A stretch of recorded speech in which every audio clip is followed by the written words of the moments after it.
What is corporate crime?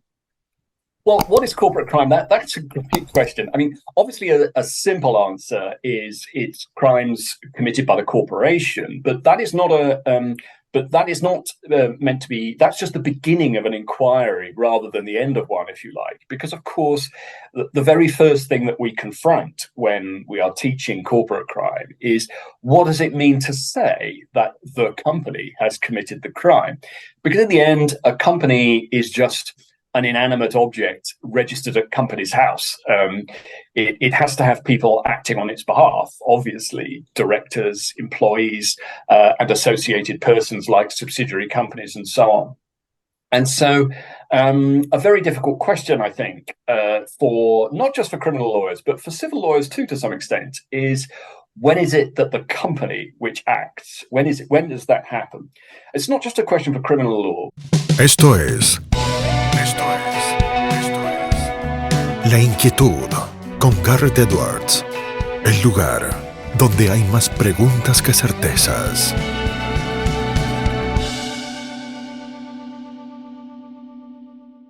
Damos vuelta de página aquí en La Inquietud por CNN Radio Rosario. Tenemos un enorme honor, placer y privilegio.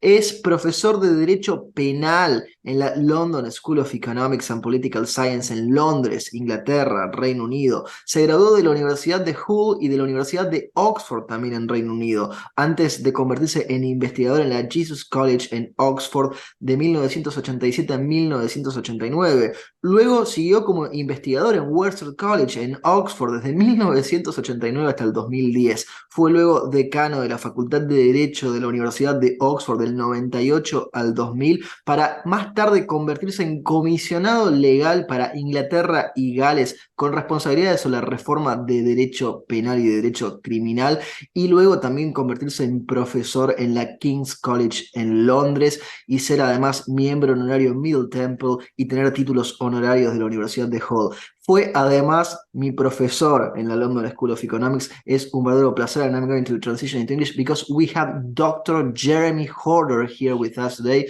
Jeremy, it's such a pleasure to have you here at La Inquietud. Buenos dias. Hello. Very good to see you. that was great. We are speaking a little bit of Spanish, a little bit of English. So many... Un poco. Un poco, perfecto. So many things to talk about with you, Jeremy. As I mentioned in the introduction, I had the pleasure of having you as a professor during my time at the LSE. And I would like to ask you, because you have such an extensive academic experience, how has legal education changed in the UK since your very beginnings and nowadays?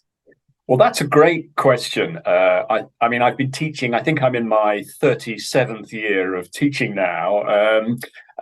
You might think you must be getting bored, but actually, no, if anything, I'm more excited and engaged by what's going on in education now than I was at the start even. And I think that's because higher education in the United Kingdom has become more popular over a period of time.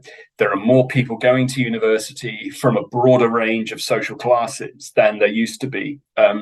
So there is more of a mixture of people from different backgrounds in higher education now than there was.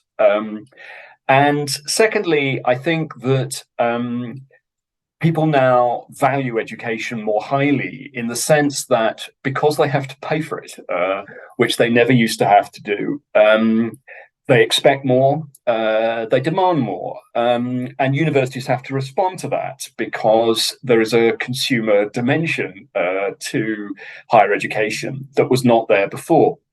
Now, that was very much debated at the time, as I'm sure you can imagine. But a curious thing was that when the fees regime came in and you started to have to pay for your higher education, there was actually an increase in the number of people from the lowest socioeconomic backgrounds coming to university, which is, as you might say, counterintuitive. You would expect the opposite. But actually, I think the amount of publicity that was given to universities at that time, and also, I think, a discussion about the benefits of higher education very generally within society, led more people to apply. And so I think that there has been what you might call a re-energizing of higher education on the teaching side over the time that I've been in education.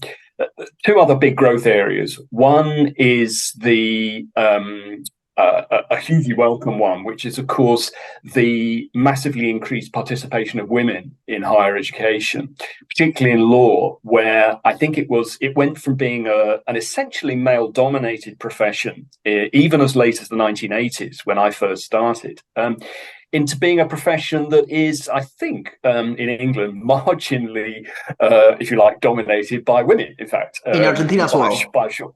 Yeah. I mean, not necessarily at the very highest reaches of the profession, but numerically, I think there are more women going into law than men, just marginally. And that's a huge change. It really is. The other big change, I think, has been the huge increase in graduate students from around the world. I think that when I was doing my graduate studies, in law, there was a concentration of people from what you might call the old Commonwealth. I mean, still the Commonwealth, but the predominantly, if you like, students from Australia, New Zealand, India, South Africa a little bit, maybe, and it was relatively limited. But I think that during the 1990s, there was a huge increase in people coming from all over the world.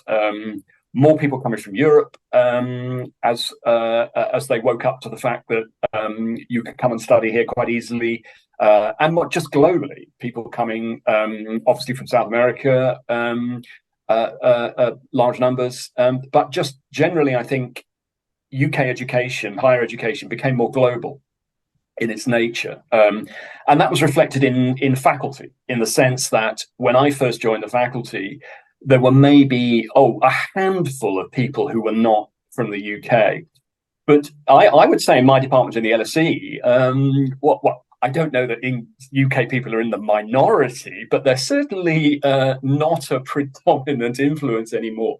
And all of these things, I think, are great things for higher education. It's become more professionalized. It's become more diversified. It's become more international. And all of those things, I think, are great for higher education in the UK, I would say. That international aspect, Jeremy, that you mentioned, I guess, also ties to the reaching of different legal perspectives, right? Because we are used, at least from civil law countries, to gain a lot of experience and ideas from common law. But common law has been receiving for the last few decades, I guess, experiences from other legal systems, right?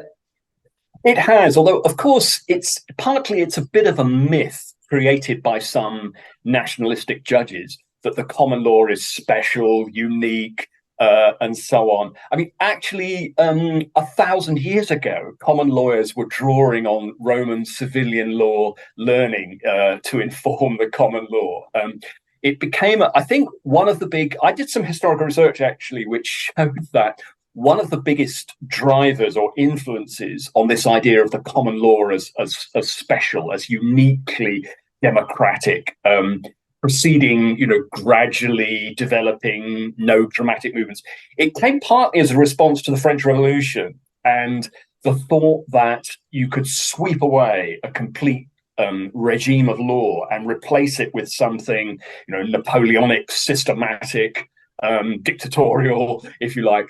And common lawyers, I think, reacted strongly against that. And so they gave their system a sort of nationalistic boost, if you like.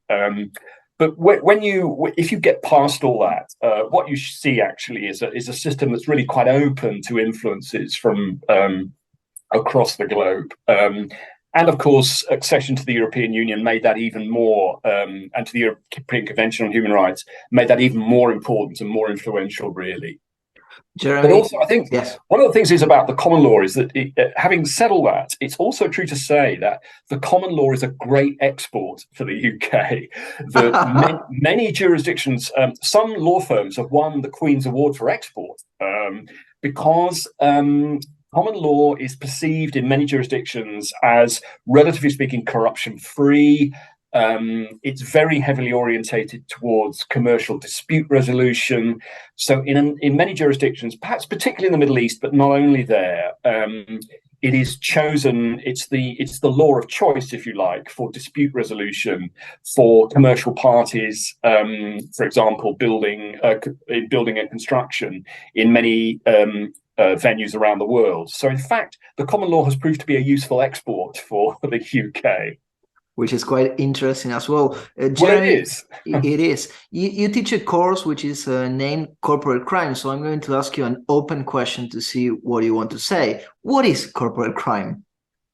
Well, what is corporate crime? That's a great question. I mean, obviously, a simple answer is it's crimes committed by the corporation, but that is not meant to be. That's just the beginning of an inquiry rather than the end of one, if you like. Because, of course, the very first thing that we confront when we are teaching corporate crime is, what does it mean to say that the company has committed the crime? Because in the end, a company is just an inanimate object registered at company's house. It has to have people acting on its behalf, obviously, directors, employees, and associated persons like subsidiary companies and so on. And so a very difficult question, I think, for not just for criminal lawyers, but for civil lawyers too, to some extent, is, when is it that the company which acts, when does that happen? It's not just a question for criminal law, because, for example, as you may very well know, there have been attempts by individuals who've been subjected to degrading labour conditions, child labour and so on.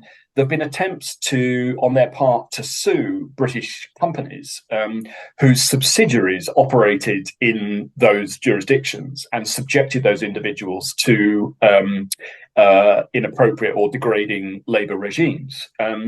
And so the courts in the UK have been confronted with the question, well, does a UK company owe a duty to workers in a completely different jurisdiction working for one of its subsidiaries? Or is it only that subsidiary that owes them the duty? So, I mean, I think that it's not just a question for civil lawyers. It's also not just a question for criminal lawyers. It's a general question about, when is a company responsible for actions that cause harm or for crimes? So that is a very important question. And I think that the answer that we give is not necessarily a very obvious one. As you will know, there is a debate between people who say, well, every time an employee commits a crime, well, then the company automatically commits that crime. And that is, as you know, that is the US position. And it's a straightforward position in one way. Legally, it's simple, but morally, it's problematic because it's not clear that the company should be regarded as criminally responsible for each and every act committed by an employee. I mean, that's not immediately obvious. And it's unclear we would tolerate that in any other situation where criminal liability is concerned. So, but of course, the burden or onus is on those who criticize that to come up with something that better represents what the company has or has not done, without essentially letting companies off the hook, if you like. I mean, it can't be the case that if I set up a company, it's therefore much easier for me to escape liability for my obligations. I mean, that shouldn't be the case. Which I guess civil lawyers and civil jurists would say, okay, that's why we created the company. Well, indeed. I mean, I think the whole question about companies is an interesting one. I mean, they are lauded and applauded by champions of free enterprise as having driven great economic developments in the 19th century and beyond. But I think, and whilst in a sort of way that's true, in one way, actually, it's questionable whether it was the company that did that. The company was just an empty form, which had some, in particular, of course, tax advantages for those who were engaging in the work that the companies did.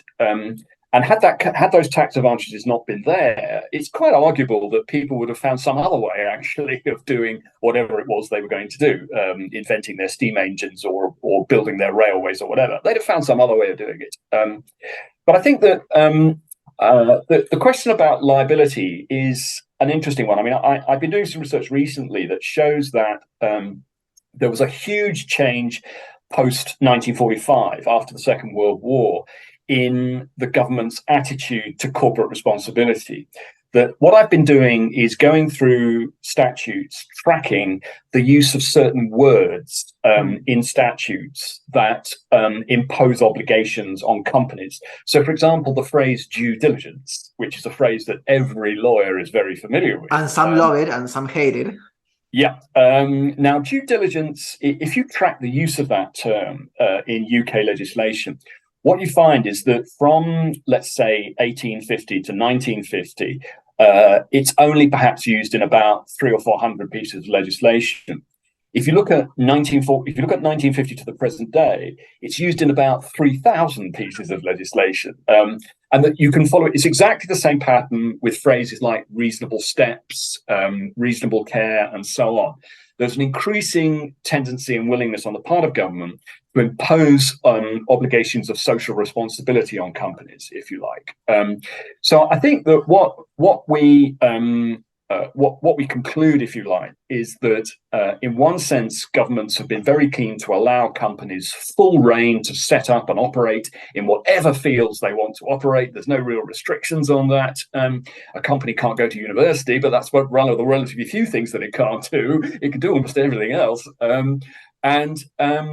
But nonetheless, to impose social responsibility obligations on companies of one kind or another, to make sure that, obviously they don't, that the externalities, the costs that they impose are not too great.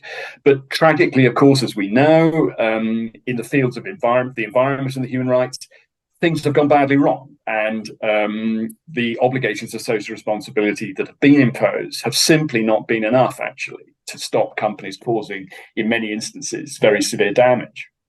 I am steering you to another subject, Jeremy. As law commissioner, you were responsible for the Law Commission report on bribery reform and helping draft the bill that ended up becoming the Bribery Act in 2010. In early 2023, which is right now, what's your balance on this legal child of yours? I think that it was slow to start. I think although it was a big change, it introduced arguably one of the most strict regimes in the world in bribery. It was slow to start for a couple of reasons. One, of course, is that, like most jurisdictions around the world, we don't have retrospective criminal liability. So it could not be used to charge people with acts that took place before the act came into force. So it took a while, as it were, for criminal acts that came after the Bribery Act to become capable of prosecution. So that's a sort of pragmatic point. I think the other reason is that it took time for prosecutors to acquire the expertise, confidence, and to acquire the resources to do the investigations they needed to do. But I think here we are 13 years on, and I think that there are gradually now more and more prosecutions and also deferred prosecution agreements, as we call them, being settled under the Bribery Act. So I think it is finally beginning to show that it has teeth, if you like.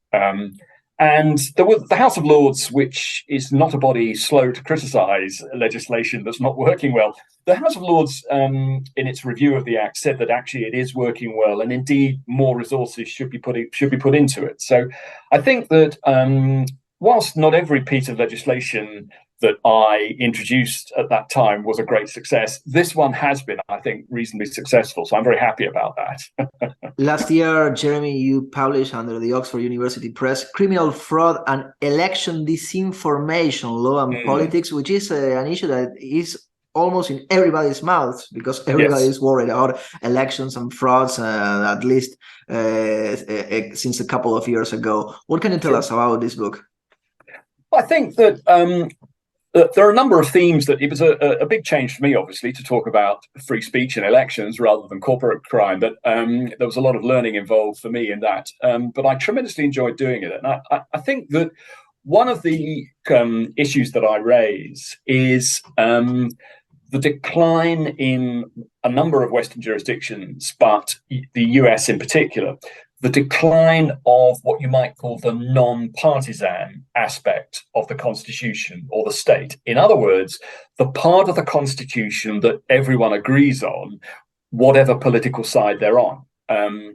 that in the United States, there has been a worrying tendency to politicize everything, to make every rule, every appointment to government, every constitutional norm a matter of partisan politics, if you like. And that, I think, is a very worrying development. And we're seeing that in the way that US states currently are changing their election rules to favor one party or another, which is, I think, obviously extremely worrying from a democratic point of view. But it's also, I think, very worrying globally, because I think that people do look to the US for a lead, even if not sort of consciously. They sort of are meant to be setting a benchmark.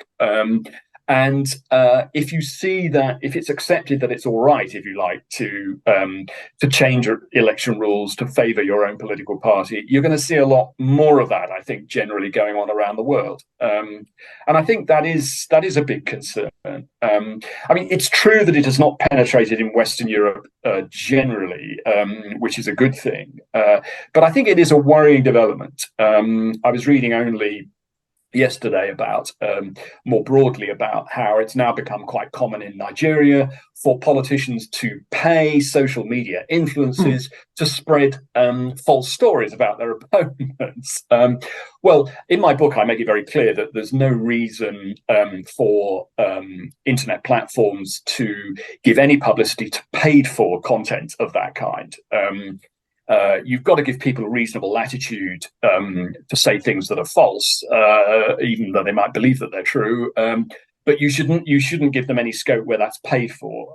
So that's clear. But that's a kind of worrying development. I mean, I think it's something that wouldn't really have occurred to people 30 or 40 years ago that they could do that. But so, I mean, I think that.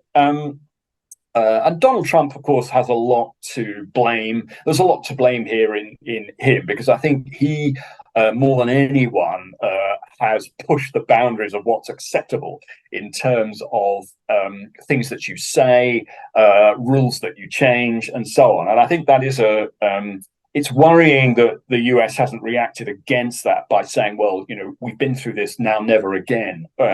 It's a shame that they haven't adopted that view, because I think that is worrying for fragile constitutional organizations around the world. Actually, it really is. Jeremy, the last question we ask out of every interviewee here, because the show is called La Inquietud in Spanish, and it's a word game, it's a pun, although in English it's kind of lost, but we have a version of that question that we ask in English. What makes Jeremy Horder restless? What makes me restless? In my profession, I think it's when I ask a question and no one answers it, there's silence.